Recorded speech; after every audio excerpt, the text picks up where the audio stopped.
In this video, I'm going to be installing the titanium light mount onto a titanium frame.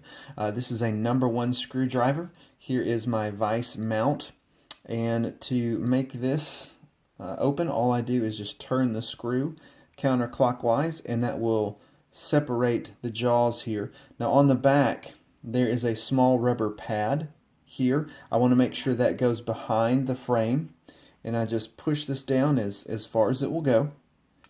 And then I tighten up the mount by turning the screw clockwise.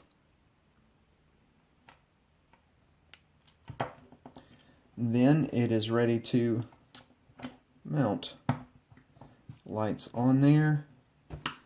Battery is next. And there it goes. Now to take this off, I do want to be a little careful with that. I don't want to twist on this mount, but I'll just put my fingers under here, thumb on top of the vise, and lift straight up.